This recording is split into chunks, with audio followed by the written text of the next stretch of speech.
जय हिंद दोस्तों, स्वागत है आज की क्लास। और आज की क्लास है हमारी एलसीएम एचसीएफ की क्लास। एलसीएम एचसीएफ में जो हमारा आज का टॉपिक रहेगा नेक्स्ट क्लास, जिसमें हमारा रेशो रिलेटेड क्वेश्चंस रहेंगे। आज कौन से क्वेश्चन रहेंगे जी? Ratio related questions. तो इनको ध्यान से आप देखें और इनको स्टडी करें, रेशो से जुड़े हुए क्वेश्चंस को। अगर कोई किसी भी डाउट आता है तो आप जो है वो हमसे क्वेरी को सॉल्व करवा सकते हैं और इसको क्लियर करवा सकते हैं। तो आज के जो क्वेश्चंस रहेंगे वो रहेंगे हमारे रेशो रिलेटेड क्वेश्चंस। तो स्टार्ट करते हैं। तो रेशो से जुड़े हुए क्वेश्चंस हैं। तो पहला क्वेश्चन आपके सामने है, रेशो से जुड़ा हुआ। बहुत बार पेपरों में जो है ये पूछे जाते हैं। तो पहला क्वेश्चन आपका ये है, रीड करिएगा सभी साथ साथ में। दो संख्याओं का अनुपात 15:11 है। यानी कि दो नंबर्स हैं, बहुत प्यार से समझना। दो नंबर्स हैं, कोई भी नंबर हो सकते हैं। मैं मानकर चलता हूं एक x, दूसरा y। मुझे नहीं पता कौन से नंबर है, ठीक है। मगर उनकी जो रेशो है वो 15:11 है। 15:11 है। क्या है? 15:11 है, ठीक है। तो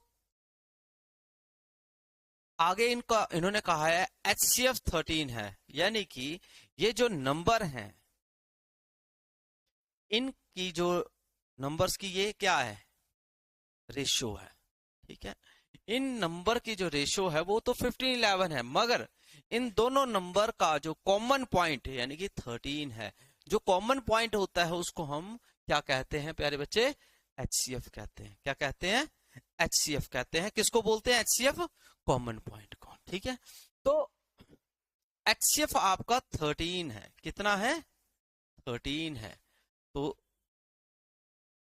संख्याएं क्या होंगी? तो नंबर्स बताएं, ठीक है। तो आपने कुछ नहीं करना है। आपको मालूम है इन संख्याओं का HCF यानी कि 13 है, मगर हमें संख्याएं नहीं पता है। तो आप इन ही संख्याओं का HCF फाइंड कर लेंगे। किसका? 15 और 11 का। और 15 और 11 का क्योंकि बड़े डिजिट नहीं है, मैंने लास्ट टाइम भी बताया है HCF का प्रीवियस क्लास में। तो 15 और 11 को हम अगर तोड़ें तो 3 इंटू 5 इंटू 1 बनेंगे, ठीक है, इसके फैक्टर्स। और इसके फैक्टर बनेंगे 11 इंटू 1। पर आप इसमें देखेंगे तो कॉमन पॉइंट क्या आ रहा है? 1, ठीक है। यानी कि रेशो का कॉमन पॉइंट क्या आ गया? 1 आ गया। तो इसका मतलब अगर हम इस रेशो का HCF की बात करें तो क्या होगा? 1 नहीं होगा। बोलो, समझ आ गया? ठीक है। तो इसका मतलब हमारा जो 1 है वो 13 के इक्वल हो गया।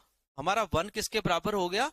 13 के इक्वल हो गया, ठीक है। अब आपने क्या करना है, ये जो 13 लेना है, ये हमारा क्या चीज निकली है? ये निकली है कि एक वैल्यू, क्या चीज बोल रही है? एक वैल्यू जो है वो 13 के बराबर है। जैसे कि आपकी एक टॉफी जो है वो 13 रुपीज की है, ठीक है। तो आपकी 15 टॉफियां कितने रुपीज की होंगी? कैसे पता चलेगा? मल्टीप्लाई करके। सर कैसे पता चलेगा बेटा? मल्टीप्लाई करके। तो 15 को आपने मल्टीप्लाई कर दो 13 से जल्दी करके देखिए। 5 दिए 15, 3 1 4 और 5 5, रुको, 9 और 1 95, ठीक है। तो ये कितना आ गया आपका? यानी कि एक नंबर क्या आ गया आपका? 195। ऐसे ही अगर आप इसी डिजिट को 13 को 13 से मल्टीप्लाई कर दो, 13 को यानी कि 11 से, तो करिए मल्टीप्लाई। 3 4 1 143। तो आपकी दो संख्याएं कौन कौन सी निकली? तो हमारे टू नंबर्स कौन कौन से निकले? 195 और 143। तो ये आपके दो नंबर्स जो हैं वो फाइंड आउट हुए। क्वेश्चन समझ आया? तो जल्दी से जल्दी आप मुझे रिप्लाई दीजिएगा यस नो में, कि हम आगे चल सके। जी, जल्दी से बताएं। साथ साथ में। चलिए नेक्स्ट क्वेश्चन की तरफ चलते हैं। क्लियर है क्वेश्चन? और प्रैक्टिस करने के लिए हम तैयार हैं। सेकंड क्वेश्चन को रीड करिए। देखिए, दो संख्याओं का अनुपात 2:3 है। सबसे पहले संख्याएं क्या हैं आपकी? x और y हैं, और उन संख्याओं का अनुपात जो है वो क्या है? 2:3 है। मगर ये जो संख्याएं हैं इनको नहीं दिया गया है। हर बार याद रखिएगा, संख्याओं को नहीं दिया गया है, मगर उन संख्याओं का आपके पास क्या दिया होगा? हर बार एलसीएम दिया होगा या एचसीएफ। अब मुझे मालूम है कि इस केस में हमारे पास एलसीएम जो है वो गिवन है। क्या दिया हुआ है आपके पास? एलसीएम गिवन है कि वो 150 है। अब एलसीएम का मतलब क्या होता है ये हमें ध्यान रखना पड़ेगा थोड़ा सा, मगर ये है कि ध्यान रखते हुए हमें समझ जरूर जाएंगे कि 150 का क्या मतलब होता है, 150 का क्या अर्थ होता है। ठीक है, 150 का अर्थ हो गया, एलसीएम का अर्थ हो गया कि मैक्सिमम वैल्यू जो उन डिजिट्स की है दोनों की कॉमन में, वो चीज 150 के बराबर है। मगर हमें संख्या ही नहीं पता है, तो हमारे पास उन संख्याओं का एक बच्चा दिया हुआ है। बच्चा होता है उसकी रेशो। बच्चा कौन हुआ? रेशो होती है। ठीक है, तो रेशो होती है। जैसे कि पहले मैं इस बात को फिर से क्लियर कर लेता हूं कि बच्चा और रेशो का क्या मतलब होता है। ठीक है, मान कर चलिए आपको मैंने 100 रुपया दिया, ये टोटल पैसे हैं। ठीक है, एक सुरेश को देना है और एक रमेश को देने हैं पैसे। ठीक है, दोनों को बांटने हैं, और ये कह दिया कि इसको जब आप पैसे को बांटोगे तो इसको रेशो में बांटना है, 6:4। कौन सी रेशो में बांटना है? 6:4। 6 + 4 10 हो जाएगा। यानी कि एक को 60 रुपए दो, एक को 40 रुपए दो, तो इसका टोटल कितना हो गया? दोनों का 100 रुपया हो गया। क्या हो गया? 100 रुपया हो गया। इससे मेरे को ये अर्थ निकला कि टोटल पैसे हमारे 100 रुपए थे, जो कि हमने बांटने किस रेशो से है? 60 और 40। मगर रेशो में नहीं हुई, टोटल वैल्यू ही हुई। मगर अगर हम इसकी कटिंग कर दें, ठीक है, किसकी? इसकी, तो रेशो बनती है 2:3। यस या नो में जवाब दीजिएगा। बनेगी रेशो? कैसे बनेगी सर? ऐसे बनेगी, 0 से 0 गया, 2 2 = 4, 2 3 = 6। ठीक हो गया, रेशो बन गई। अब हुआ क्या? हुआ ये कि जो सुरेश था उसकी जो वैल्यू थी सुरेश की, वो तो असल में 60 थी, और जो इसकी थी वो 40 थी। ठीक है, मगर यहां पर हमारे पास अगर पेपरों में जो है या इन क्वेश्चनों में जो है हमारे पास क्या दिया होता है? रेशो दी होती है। मगर ये 60-40 नहीं दिए हैं, तो मुझे कैसे पता चलेगा कि 60-40 होंगे? उस रेशो के फलाने डिजिट है। ठीक है, तो इस वजह से इन डिजिट्स का, इन डिजिट्स का, ठीक है, दोनों का हमारे पास दो चीजें गिवन हो सकती है, या एलसीएम गिवन होगा या एचसीएफ गिवन होगा, क्योंकि इन दोनों के जो रिलेशंस होते हैं वो इन डिजिट से ही होते हैं। ठीक है, और अगर इन डिजिट से रिलेशन होते हैं तो उन्हीं डिजिट्स का रिलेशन रेशो से भी होता है।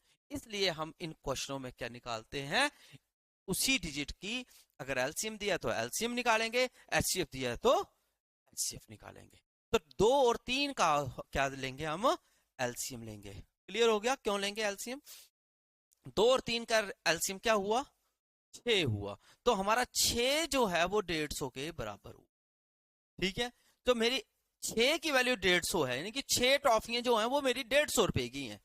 तो मेरी एक टॉफी कितने के बराबर होगी? तो 150/6। फिर हुआ कि नहीं हुआ? ठीक है, तो इसको काटिए अब 6 से, कितना आया? 35 की 25, 6 दूनी 12 ना। ठीक है, तो मेरे एक की वैल्यू कितनी हुई? एक की वैल्यू हुई 25। बोलो क्लियर है? मेरी एक वैल्यू अगर 25 के बराबर है बेटा, तो मेरी 2 की वैल्यू कितनी होगी? साथ साथ में आंसर सोच सकते हो, माइंड में बना सकते हो। तो 2 की वैल्यू होगी मेरी 50 और 3 की वैल्यू होगी 75। तो इससे हमारे पास दोनों वैल्यूज जो हैं वो निकल जाएंगी। आई होप सो कोई क्वेश्चन पूरा अंडरस्टैंड हुआ होगा कि एलसीएम के केस में एलसीएम क्यों लेते हैं, क्योंकि वो उन डिजिट्स की क्या है, कोई ना कोई अटैचमेंट है, वैल्यूज के साथ ये अटैच लगे हैं। इसी वजह से हमें पता चलता है कि उनका रिलेशन जो है वो किसी के साथ है, वैल्यूज के साथ है। ठीक है, मगर हमें वो वैल्यू नहीं पता होती, जैसे कि 50 और 75 का हमें पता नहीं था, मगर हमने उसको निकाल पाए क्योंकि उसका रिलेशन जो है वो 2 और 3 के साथ ही था। और है, आप देख सकते हो, इसको काटिए, अगर 25 से टेबल से कट जाएंगे, 25 दूनी 50 और 25 दिए 75, तो 2:3 बना कि नहीं बना, बन रहा है ना। तो इस प्रकार से जो है ये क्वेश्चन होने हैं। तो ये आपका होमवर्क में रहेंगे और सारे के क्वेश्चंस सभी के सभी आपने ये सभी क्वेश्चंस जो है वो प्रैक्टिस करने हैं। अगर कोई दिक्कत आती है तो मुझसे पूछना है। नेक्स्ट क्वेश्चन की तरफ चलता हूं। जो इसमें डिफरेंट क्वेश्चन होता है वो मैं जरूर बेटा आपको अपने आप ही बता देता हूं। मुझे मालूम है कि आपको ये वाला क्वेश्चन अगर थोड़ा सा टिपिकल लगेगा क्योंकि थोड़ा सा इसका रिलेशन चेंज हो गया है। तो हम इसको डिस्कस कर लेते हैं। ठीक है, क्वेश्चन कहता है 5 नंबर, ध्यान से देखिएगा, 5 नंबर क्वेश्चन है ये। दो संख्याओं का अनुपात 5:7 है कि दो नंबर हैं तुम्हारे, कौन कौन से, एक्स और वाई, उनका रिलेशन किससे है, 5 और 7। ये रेशियो दी है, नंबर तो नहीं दिए, मगर इन्होंने कहा है कि इन संख्याओं का एलसीएम 315 है। किसका एलसीएम है, नंबरों का, पर नंबर हमें पता नहीं है, पर नंबर का एलसीएम कितना दिया है, 315।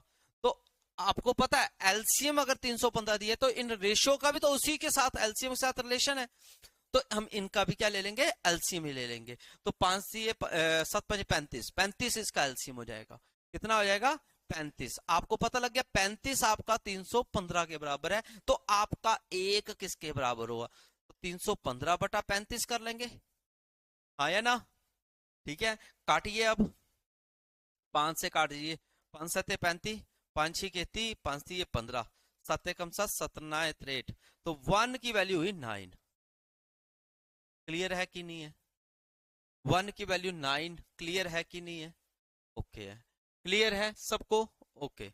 तो अब आपको मालूम है अगर आपकी एक की लाइन सॉरी वैल्यू जो है, एक वैल्यू जो है वो किसके बराबर है, 9 के बराबर है, तो आपकी 5 वैल्यू किसके बराबर हुई, 45, और दूसरी 63। बोलो समझ आया कि नहीं आया। तो ये आपकी क्या चीज निकल गई, नंबर्स निकल गए, संख्याएं निकल गई। क्या निकल गई बेटा, नंबर्स निकल गए, संख्याएं निकल गई, निकली कि नहीं निकली। ठीक है, तो आपके ये दो नंबर्स हुए, बट इस क्वेश्चन में पूछा है संख्याओं का गुणनफल कितना। इन्होंने एक स्टेप और पूछ ली, संख्याएं नहीं पूछी हैं, संख्याओं का गुणनफल पूछा है। तो आपके पास दो संख्याएं जो निकली हैं 45 और 63, इनको आपस में मल्टीप्लाई कर दो। क्यों कर दो, क्योंकि इन्होंने मल्टीपल ही पूछा है, गुणनफल पूछा है। तो इसका मल्टीप्लाई करके देखिए, 5 ये 15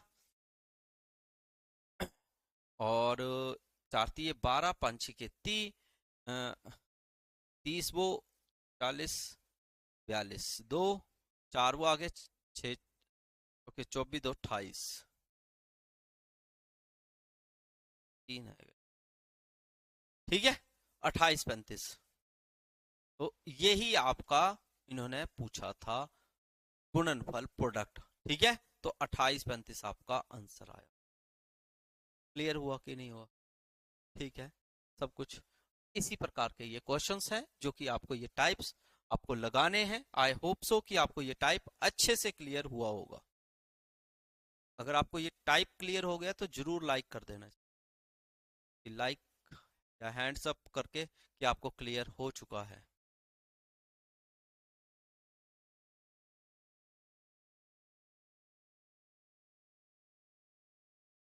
इसी प्रकार से नेक्स्ट क्वेश्चन की तरफ चलते हैं या नेक्स्ट वैरायटी की तरफ चलते हैं।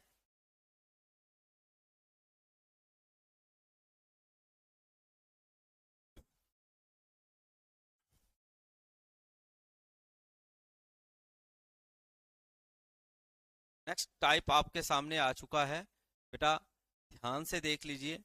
किसी को कोई दिक्कत परेशानी आ रही हो तो वो पूछ सकता है, ठीक है। क्वेश्चन आपके सामने है नेक्स्ट टाइप का। वे छोटी से छोटी संख्या ज्ञात करो जिसे 20, 30, 40 से भाग देने पर प्रत्येक दशा में 7 शेष बचे। कि 7 जो है वो हर एक कंडीशन में क्या रह जाए, सेम एज इन रिमाइंडर, ठीक है। शेष का मतलब रिमाइंडर होता है ना। तो छोटी से छोटी संख्या पूछी हुई है, आपने कुछ नहीं करना है, आपने एलसीएम लेना है। जब भी छोटी से छोटी संख्या बोली हो तो हर बार आपने 20, 30, 40 का क्या ले लेना है, एलसीएम ले लेना है। अब एलसीएम आता है निकालने, देखिए देखिए कैसे निकालते हैं। 20, 30, 40, 2 से जाएगा 10, 15, 20, 5 से चल जाएगा 2, 3, 4, 2 से चला जाएगा, फिर से अगेन 2 से, फिर 3 से करिए, 3 दूनी 6 और 6 दूनी 12 और ये हो गया 120। कितना आ गया आपका, कितना आ गया बेटा, 120 एलसीएम आ गया, ठीक है।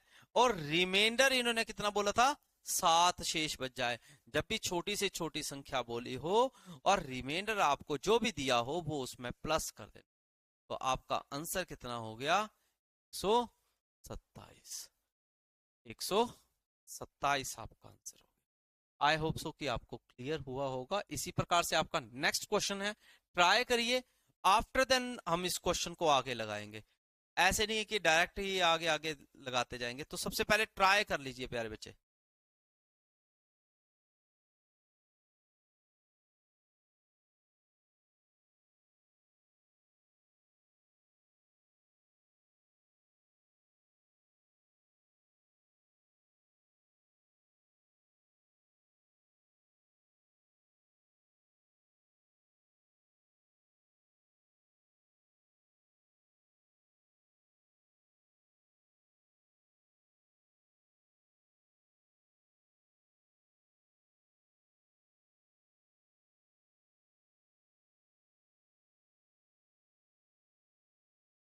तो मैं होप रखूंगा कि आप इन क्वेश्चंस को, सेकंड क्वेश्चन को आप खुद लगा लेंगे, ठीक है। मैं क्लास को आगे कंटिन्यू कर रहा हूँ, ठीक है। आफ्टर द क्लास जो है आप इसको दोबारा से आप क्लास को देखिए, सुनिए, पढ़िए अगेन एंड अगेन, और ये क्वेश्चंस परफेक्ट करिए, क्योंकि यही एग्जाम्स में क्वेश्चंस जो हैं बार बार पूछे जाने वाले क्वेश्चन।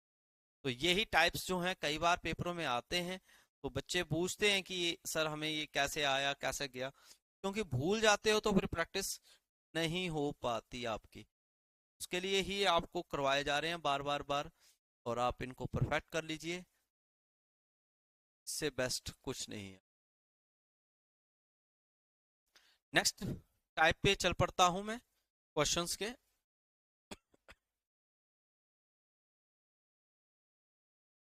नेक्स्ट टाइप आ जाता है बड़ी से बड़ी। पहले हमने जो क्वेश्चन किया है वो छोटी से छोटी किया था। जब भी छोटी छोटी बोला हो तो हर बार एलसीएम निकाला जाता है, और बड़ी से बड़ी बोला हो तो एचसीएफ निकाला जाता है, याद रखना है। अब इस क्वेश्चन में कहा है, देखिए ध्यान से, 3 नंबर सवाल। वे बड़ी से बड़ी संख्या कौन सी है जिसके 1354, 1866 और 2762 ना है, 2762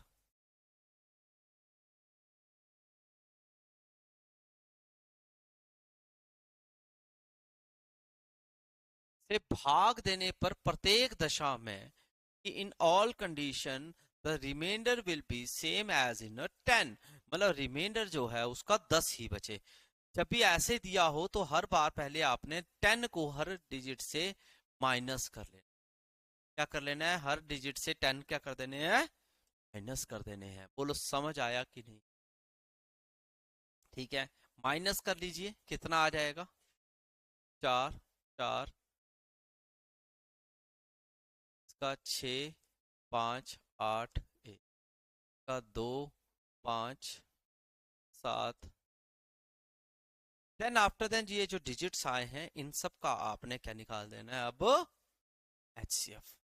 क्या निकालना है इनका एचसीएफ निकालना है। तो एचसीएफ कैसे निकालेंगे? एचसीएफ कैसे निकालते हैं? सबसे बड़ी वैल्यू को, क्योंकि आप ये फैक्टर्स बन रहे हैं, फैक्टर बनाएगा जो स्टूडेंट वो उसको लगेगा टाइम, ठीक है। और जो स्टूडेंट जो फैक्टर नहीं बनाएगा और डायरेक्ट मेथड से यानी कि लॉन्ग डिवीजन मेथड बोलते हैं इसको, बड़ा डिजिट अंदर और उससे छोटा वाला बाहर, यूं इस मेथड से जो है वो स्पीड में हो जाए, ठीक है। 1 से जाएगा, ठीक है। तो इसको माइनस कर लीजिए,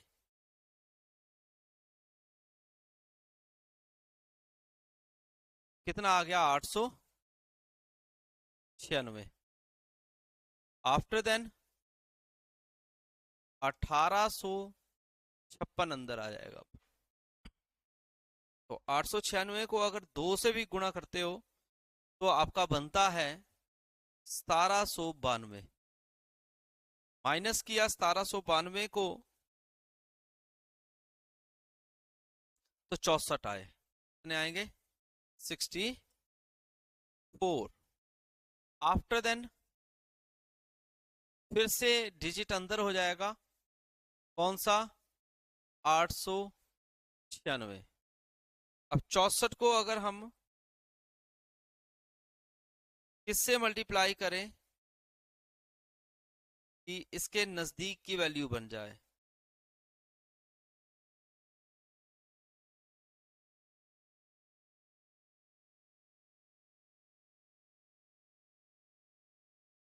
तो अगर हम 14 से करते हैं, ठीक है, तो 896, ठीक है जी। तो इसका अर्थ ये हो गया प्यारे बच्चे कि ये जो 64 है वो इन दोनों डिजिट्स का एचसीएफ है। मगर हमें तो डिजिट्स निकालना है प्रॉपरली है, तो हमारे पास एक डिजिट और दिया है, तो ये 64 को कंपेयर करना है इस वाले डिजिट से कि बड़ा कौन है छोटा कौन है। जो बड़ा है उसको अंदर लिख लेना है और जो छोटा है वो बाहर लिख लेना। अब 64 को हम किससे मल्टीप्लाई करें कि इसके नजदीक की वैल्यू आ जाए? आप डिजिट ढूंढिए, वही काम है।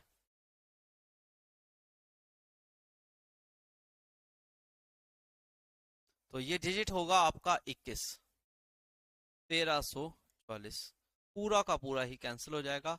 तो ये जो 64 आया वही एचसीएफ जो है वो आपका आंसर हो गया, वही आपका आंसर हो गया। ये मेथड है इस टाइप के क्वेश्चन को करने का। आई होप सो कि आपको ये क्वेश्चंस जो हैं वो क्लियर हुआ होगा, ठीक है, अच्छे से। नेक्स्ट क्वेश्चन की तरफ चलते हैं, इसी में ही क्वेश्चन नंबर नेक्स्ट आ जाता है 4 नंबर। बहुत ही सिंपल सवाल है, 4 नंबर क्वेश्चन। वे बड़ी से बड़ी संख्या कौन सी है जिसमें 3026 और 553 को भाग देने पर 11 तथा 13 शेष बचे। मतलब वो डिजिट ढूंढना है, अगर आप इसको डिवाइड करते हो तो 11 बचेगा शेष, अगर उसी से इसको करते हो तो 13 बचेगा शेष। वो बड़ी से बड़ी वैल्यू निकाल। तो हम क्या करेंगे, अब आपको मालूम है कि इस क्वेश्चन में आपके पास दोनों डिजिट्स का रिमाइंडर दिया है, तो 1 से 11 लेस कर दो, 1 से 13 लेस कर दो। बोलो इतना क्लियर हुआ कि नहीं हुआ?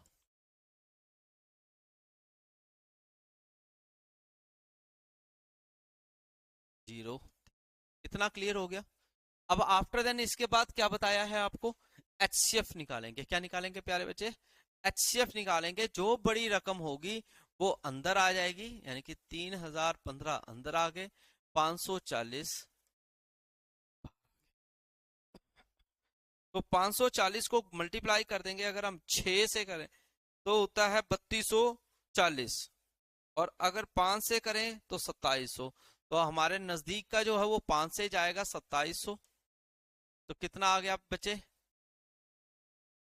315। बोलो समझ आया कि नहीं आया? आफ्टर देन जो अब दूसरी वैल्यू अंदर हो जाएगी, यानी कि 540। तो 315 एक कम 315, क्योंकि 2 से करेंगे तो 600 जाएगा। 315 कितने आ गए? 5 2 2 225। अब क्या होगा? 315 अंदर आ जाएंगे अब। ठीक है, 225 एक कम 225, इसका आ गया 0 90। अब 225 अंदर आ जाएंगे। यही प्रोसेस जो है आपने अंदर बार वाला चलाए रखना है। ठीक है, तो इसको किससे मल्टीप्लाई करें कि जो इसके नजदीक की वैल्यू आए? 2 से ही जाएगा, है ना? 180। तो 45 आ गया, है ना? ठीक है, और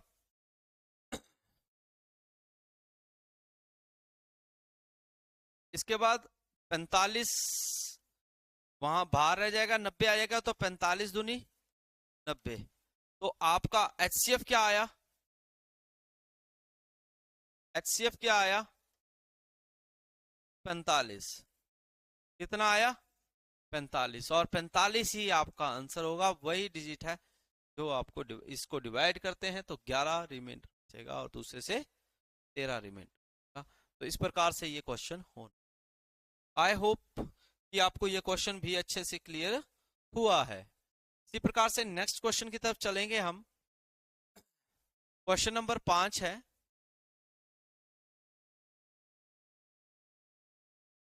5 नंबर क्वेश्चन कहता है, वे बड़ी से बड़ी संख्या कौन सी है जिसे 77, 147 और 252 से भाग देने पर प्रत्येक दशा में समान शेष बचे?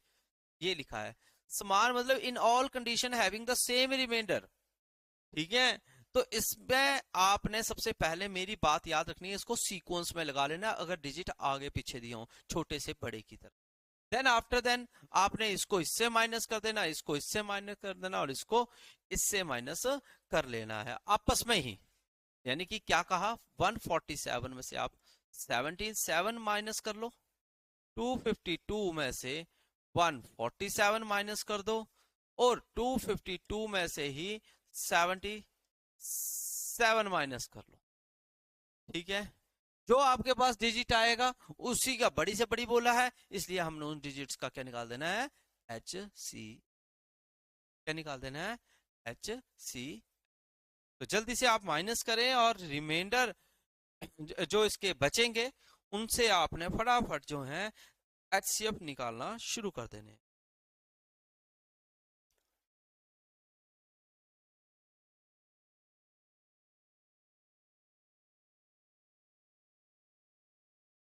साथ साथ में जल्दी जल्दी से करें, सभी माइनस खुद करें। ये आपका माइनस कर आ गए हैं, मैच कर सकते हैं आप अपना अपना आंसर। आफ्टर देन अब मैंने एचसीएफ निकालना बताया, तो एचसीएफ कैसे बताया? बड़ी रकम को अंदर 175 अंदर आ जाएंगे और 105 बाहर। अब 105 2 से भी करेंगे तो 200 प्लस जाता है, इसलिए 1 से जाएगा, आ गया 0, इसका आ गया 7। अब 105 अंदर, 70 को 2 से करते तो 140 होते हैं, इसलिए 1 से जाएगा 35। और अब 70 अंदर आ जाएंगे और 35 को 2 से करते हैं तो 70 आता है। तो इसका अर्थ ये हो गया प्यारे बच्चे कि ये जो 35 है ये आपका इन दोनों डिजिट्स का एचसीएफ है। मगर आपके पास डिजिट 3 है, इसलिए कंपेयर करेंगे तो 70 अंदर आ जाएगा और 35 बाहर आ जाएगा। तो 35 दूनी 70 होते हैं, तो इसका एचसीएफ भी 35, यानी कि आंसर जो है वो 35 होगा। यहां पर देख सकते हैं आंसर आपके साथ दिए हैं क्वेश्चंस के साथ, तो 35 ही आपका आंसर है।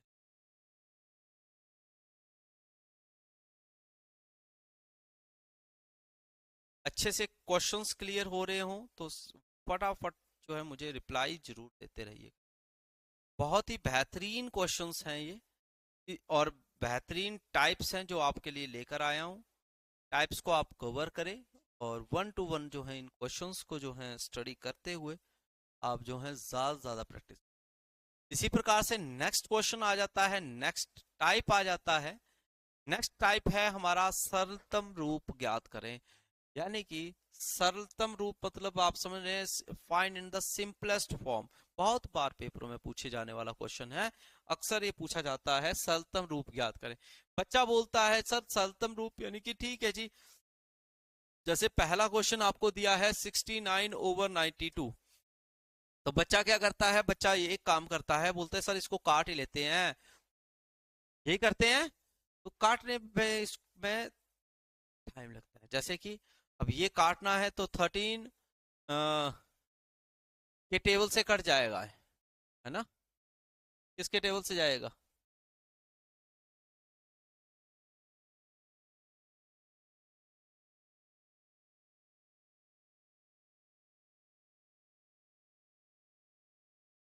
थर्टीन से नहीं जाएगा,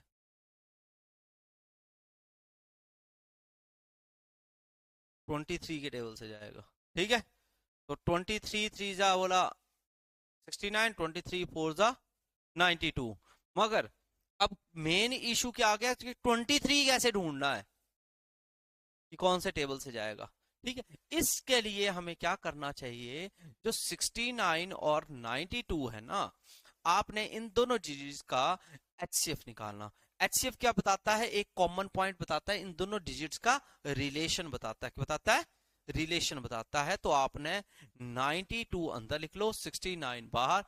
अब 69 से कर लो, तो कितने बच गए आपके 23, और 69 अंदर आ जाएंगे तो 23 3 जा 69 होते हैं। ठीक है, तो ये जो 23 आया यानी कि इन दोनों का क्या आ गया, एचसीएफ। क्या आ गया इनका? एचसीएफ आ गया। आपने क्या करना है, 69 को डिवाइड कर देना 23 से, 92 को भी डिवाइड कर देना 23, मतलब एचसीएफ से डिवाइड कर लेना है। तो आप डायरेक्ट एचसीएफ से अगर डिवाइड करेंगे तो आपके पास सीधा सरलतम यानी कि सिंपलेस्ट फॉर्म में आंसर आ जाएगा। इसी प्रकार से नेक्स्ट 3 क्वेश्चंस हैं, आपने इनकी क्वेश्चंस की प्रैक्टिस करनी है। आई होप सो कि आपको क्वेश्चंस जो हैं बहुत बेहतर तरीके से जो हैं वो क्लियर हुए होंगे और बेहतर तरीके से समझ भी आ गए हों।